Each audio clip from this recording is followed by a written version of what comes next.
बिस्मिल्लाहिर्रहमानिर्रहीम अस्सलाम वालेकुम। मेरा नाम है नवीद शेख। आप देख रहे हैं super team YouTube channel. America के अगवान मिशन के जो सरबराह हैं जनरल फ्रैंक मैकेंजी ने कहा है कि अगवान फोर्सेस की दरख्वास्त पर तालिबान के खिलाफ बमबारी जो है तेज़ कर दी है। इस हवाले से गुज़िश्ता रोज़ B-52 बम्बार तैयारे जो हैं वो कंधार के ऊपर दिखाई भी दी है, और इसके अलावा मुख्तलिफ जो अमरीकी ड्रोन्स हैं उसके हवाले से भी इतलात हैं कि वो उड़ते हुए वहाँ दिखाई दिए। और इससे पहले अफगान हुकूमत जो है वो दावा कर चुकी है कि वो तकरीबन 250 से ज़ायद जो हैं तालिबान जो हैं उनको मार चुकी है इन एयर स्ट्राइक्स के अंदर। और बड़ी तेज़ी से और शद्दोमत से ये जो एयर स्ट्राइक्स हैं वो जारी हैं। इसके अलावा जो अफ़गान हुकूमत जो है उसके कई लोग जो हैं ये मुतालबा अमेरिका से कर चुके हैं कि जो उनके पास 150 के करीब जहाज़ हैं उसमें से 1/3 जो हैं वो तकरीबन नकारा हैं।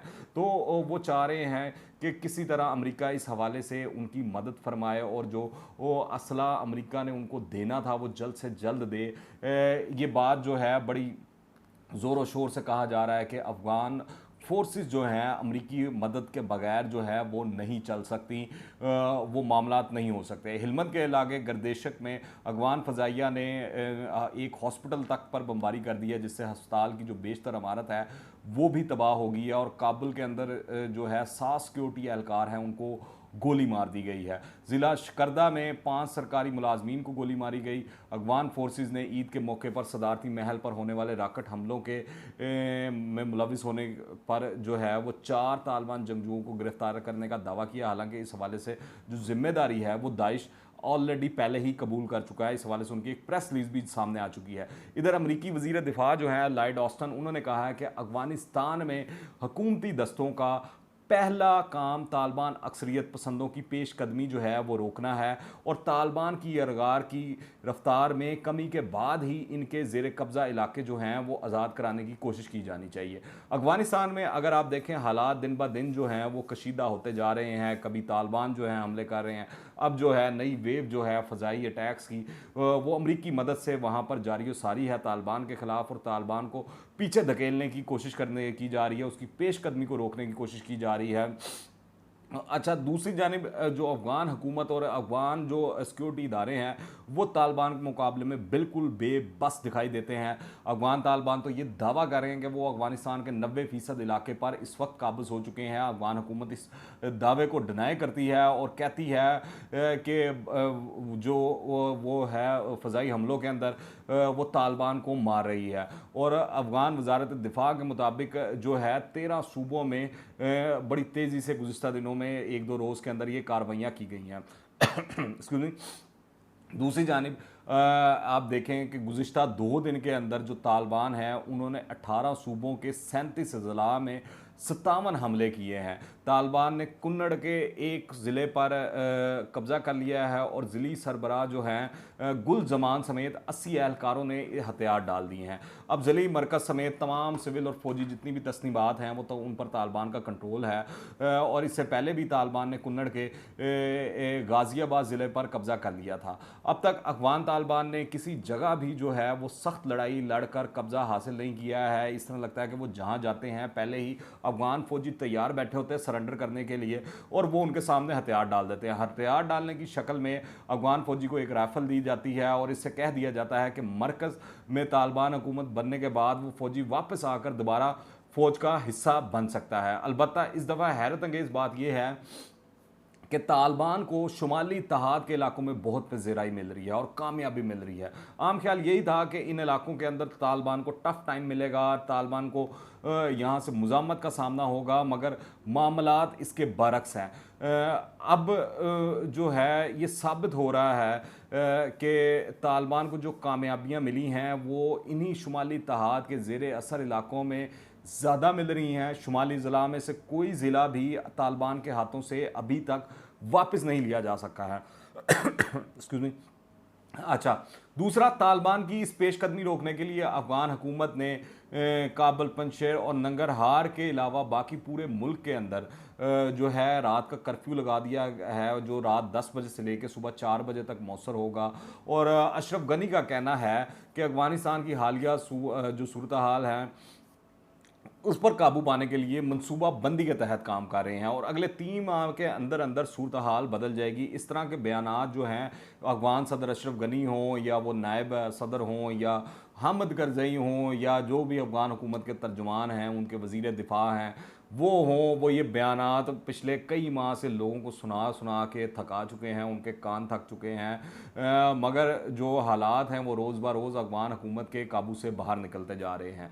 अफगान सदर और नायब सदर जो है सोचे समझे बगैर पाकिस्तान के ऊपर भी इल्ज़ामात लगा रहे हैं, इल्ज़ाम तराशी कर रहे हैं, बयानात दे रहे हैं और लोगों की तवज्जो जो है अपनी कारकर्दगी से हटाकर पाकिस्तान की तरफ डाइवर्ट करने के चक्रों में दिखाई देते हैं। और शायद भारत को खुश करना है उन्होंने, क्योंकि उनका एजेंडा नंबर 1 ये है। इंडिया के टाउट हैं, कठपुतलियां हैं, पपेट्स हैं, वो ये सारी जितनी भी अफगान हुकूमत है, तो वो इस पर लगी हुई है, इस मामले पे लगी हुई है। और इस हरकतों की वजह से जो हालात हैं वो और ज़्यादा बिगाड़ की जानिब चल रहे हैं और जो मामलात हैं वो और ख़राब हो रहे हैं। हालांकि पाकिस्तान ने हमेशा अफगान हुकूमत को भी सपोर्ट किया है, अब भी कर रही है, मगर अफगान हुकूमत कोई दिन नहीं जाने देती कि वो पाकिस्तान के ख़िलाफ़ मैं तो यही कहूँगा कि वो हर्जा सराई और बकवास ना करे। इससे ऐसा कोई दिन नहीं गुजरता कि अशरफ गनी पाकिस्तान के ख़िलाफ़ जहर ना उगले। दूसरी जानिब अमरीकी सदर जो बाइडन ने भी जो अशरफ गनी हैं उनसे टेलीफोनिक बातचीत हुई है और उन्हें यकीन दिलाया कि हम आपके साथ हैं, हम ये करेंगे, आपके लिए वो कर देंगे। उन्होंने जो महाजरीन हैं, जो पनाह गज़ीन हैं अफ़गान, जो अब नकल मकानी कर रहे हैं, कुछ इलाकों के अंदर बड़ी शदीद लड़ाई जारी है और सुनने में आ रहा है कि हज़ारों की तादाद में लोग जहाँ पर लड़ाई जारी है, जहाँ पर जो अमरीकी फ़ज़ाइया जो है वो बमबारी कर रही है, तो वहाँ से वो नकल मकानी कर रहे हैं। तो उनकी नकल मकानी के हवाले से जो है $30 करोड़ की मंजूरी भी दी है जो बाइडन ने, जो उनको दिया जाएगा उनकी मदद के लिए। और इसके अलावा जिस तरह मैंने आपको बताया कि 150 जो फ़ज़ाई तैयारे हैं अफ़गान हुकूमत का, इस वक्त सबसे बड़ा मुतालबा ये है कि उनको ठीक करा दिया जाए, उनको ऑपरेशनल करा दिया जाए, क्योंकि 1/3 उसके अंदर से ग्राउंडेड है। क्योंकि नेटो और अमरीकी फोर्सेस इतनी तेज़ी में अफ़गानिस्तान से बाहर निकले हैं कि जो सामान और जो टेक्नोलॉजी अफ़गान फोर्सेस को देनी चाहिए थी वो नहीं दी, ताकि वो तालिबान का मुकाबला कर सके। अब वो जो बिल्कुल इस तरह लूले लंगड़े हैं, वो बिल्कुल इस तरह के, जिस तरह आप कह सकते हैं कि माजूर है। सामान तो उनके पास मौजूद है मगर उनको चलाना नहीं आता, जहाज़ तो उनके पास मौजूद है मगर उनको नहीं मालूम कि ये किस तरह उड़ाए जाएंगे, उनको नहीं मालूम कि इसकी मेंटेनेंस किस तरह की जाएगी। तो इस हवाले से जो अफ़गान हुकूमत अमेरिका के आगे जो है वो गिड़गिड़ा रही है और कह रही है कि जल्द से जल्द उनको ये चीज़ें मुहैया की जाए और ताकि वो तालिबान का मुकाबला कर सकें। अफ़गान तालिबान किस फ़ौजी हिकमत अमली पर अमल पैरा है ये तो उनकी आला फ़ौजी क़यादत ही जानती होगी, मगर इस वक्त जो दिखाई दे रहा है वो ये है कि उनकी जितने जो हैं शहर बड़े बड़े, और इस तरह भी लग रहा है कि अभी वो काबिल और जो सूबाई दारुल हुकूमत हैं उन पर कब्ज़ा नहीं करना चाहते, मगर उन तमाम शहरों की वो नाकाबंदी करते जा रहे हैं रोज़ ब रोज़। और जो आपके सरहदी इलाके थे वहाँ पर तो सबसे पहले ही तालिबान ने कब्ज़ा हासिल कर लिया था और अफ़गान हुकूमत और अफ़गान फोर्सेस को भगा दिया था।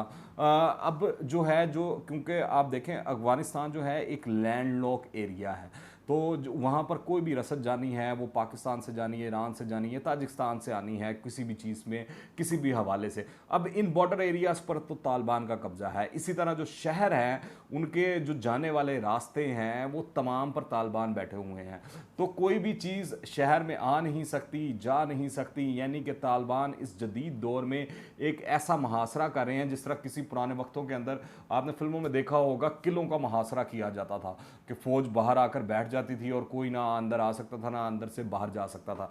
तो यही वाला मामला जो है तालिबान ने इस वक्त काबुल और दीगर बड़े शहरों के साथ किया हुआ है, और तालिबान अभी तक इस मंसूबे के मुताबिक कामयाब दिखाई दे रहे हैं, क्योंकि उनके तमाम क्रॉसिंग पॉइंट्स जो हैं उनके ऊपर भी तालिबान का कब्ज़ा है। और उस तरह उन्होंने यकीनी बना लिया है कि काबुल हुकूमत को कहीं से भी ज़मीनी रास्तों से इमदाद ना मिल सके। अभी तक क्रॉसिंग पॉइंट्स पर भी इनका कब्ज़ा बरकरार है और सरकारी फ़ौज कोई भी क्रॉसिंग पॉइंट जो है तालिबान से वापस नहीं ले सकी है। दबाव की इस घड़ी के अंदर अशरफ गनी की हुकूमत भारत से इमदाद चाहती है और मुतालबा भी कर रही है, कह भी रही है, साफ खुल के भी कह रहे हैं, पीछे से भी कह रहे हैं। और अफ़गान आर्मी चीफ जो हैं वो भी सुना है जल्द जो है 27 तारीख को उन्होंने जाना था, आज 26 है शायद, वो भी भारत जा रहे हैं। और भारत ने पिछले 20 सालों में अगर आप देखें अफ़गानिस्तान के अंदर काफ़ी बड़ा वसी नेटवर्क भी बनाया है और सरमायाकारी भी की है। तो तालिबान की कामयाबी जो है भारत को इस सारे एडवांटेज से महरूम कर रही है। तो भारत भी चाहता है कि किसी ना किसी तरह अशरफ गनी की मदद हो और अशरफ गनी की हुकूमत चलती रहे और उसकी कोई वैल्यू बरकरार रहे और तालिबान को पीछे हटना पड़े। पर सवाल ये है कि अगर भारत आ भी जाता है, मदद भी कर देता है, उसकी फ़ौज भी आ जाती है, ऑन ग्राउंड आ जाती है, अगर ऑन ग्राउंड नहीं आती तो टेक्नोलॉजिकली या फ़ज़ाई तौर पर अगर वो मदद कर देता है, तो ये जो क्रॉसिंग पॉइंट्स अगर उस पर अफ़गान हुकूमत का कब्ज़ा अपना वापस भी कर लेती है, तो भारत को अगर काबिल हुकूमत की मदद करना हो फ़ौजी, तो उसको या तो ईरान में से गुजर कर जाना पड़ेगा या फिर पाकिस्तान से गुजर के जाना पड़ेगा। और मौजूदा हालात में आप सोच सकते हैं कि ना पाकिस्तान इजाज़त देगा फ़ौजी मदद के हवाले से, ना ही ईरान देगा, वरना नहीं तो खदशात हैं कि जो तालिबान हैं वहाँ से रुख मोड़ कर आपकी तरफ ना देखना शुरू कर दें। दूसरी जानिब रूस ने भी खबरदार किया है कि अगर ताजिस्तान और उज़्बेकिस्तान की सरहदों पर जारियत की गई तो खामोश नहीं रहा जाएगा। जबकि अमरीकी फोर्सेस ने भी कंधार में तालिबान के ठिकानों पर मुसलसल जो हैं वो फ़ज़ाई हमले कर रही हैं। बदकिस्मती से अफ़गान हुकूमत और तालिबान की पेशकदमी से अपने दिफा के लिए इकदाम करने और इन्हें अमन मुज़ाकरात में शामिल करने की बजाय पाकिस्तान को अपनी परेशानियों का जो है ये हुकूमत ज़िम्मेदार ठहरा रही है। फिर भी पाकिस्तान अपना भरपूर किरदार अदा करने को तैयार है, लेकिन इज़्ज़त के साथ, वक़ार के साथ और रिस्पेक्ट के साथ। अफ़गान हुकूमत को पाकिस्तान पर बेबुनियाद इल्ज़ामात की जो बौछार है वो बंद कर देनी चाहिए। इस वक्त रियासत पाकिस्तान बड़े दिल से अफ़गानिस्तान में अमन कायम करने के लिए कोशा है। देखा जाए तो ये जो 2 दहाइयों से वहाँ पर जंग जारी है और इससे पहले भी कई सालों से जंग जारी है, इसका सबसे ज़्यादा अफेक्टिव अफ़गानिस्तान के बाद पाकिस्तान हुआ है। पाकिस्तान ने सबसे ज़्यादा कुर्बानियाँ दी हैं, पाकिस्तान ने अफ़गान महाजरीन को पनाह दिया है। हमारी इकॉनमी जो ख़राब हुई है वो इस वजह से हुई है। हमारे जो कत्लो गारत, असला कल्चर और जो ये नशो वाला मामला है वो सारा इस जंग का दिया हुआ है पाकिस्तान को अंदर। और जो पाकिस्तान के अंदर अंदर इस्तेहकाम है वो अफ़गानिस्तान की वजह से है। तो पाकिस्तान का तो स्टेक सबसे बड़ा ये है कि अफ़गानिस्तान में अमन कायम हो, क्योंकि अफ़गानिस्तान में अमन कायम होता है तो आगे सेंट्रल एशिया तक जो तजारत है वो खुलती है, रास्ते खुलते हैं, बढ़ते हैं, पूरा खित्ता ग्रो करता है। तो इस वक्त पाकिस्तान की तोजी ये है। मगर अफ़गान हुकूमत जो है बैरूनी एजेंडे पर, वो चाहे अमरीकी एजेंडा हो, भारतीय एजेंडा हो, वो नहीं चाहते। इस तरह लगता है कि अफ़गानिस्तान जंग की आग में जलता रहे और मामलात यूं ख़राब होते रहें। इस हवाले से जो भी मज़ीद अपडेट्स होंगी मैं आपको आगाह करता रहूँगा। आप क्या राय रखते हैं नीचे कमेंट्स में लाजमी बताइएगा। और अगर आपने अभी तक इस चैनल को सब्सक्राइब नहीं किया तो इस चैनल को सब्सक्राइब करें, बेल आइकन को प्रेस करें ताकि ताज़ा तीन अपडेट्स और नई वीडियोज़ आपको बर वक्त मिलते रहें। अगर वीडियो पसंद आए तो लाइक करें, ज़्यादा से ज़्यादा शेयर कीजिएगा। दुआ में याद रखें। टिल द नेक्स्ट टाइम, अल्लाह हाफिज़।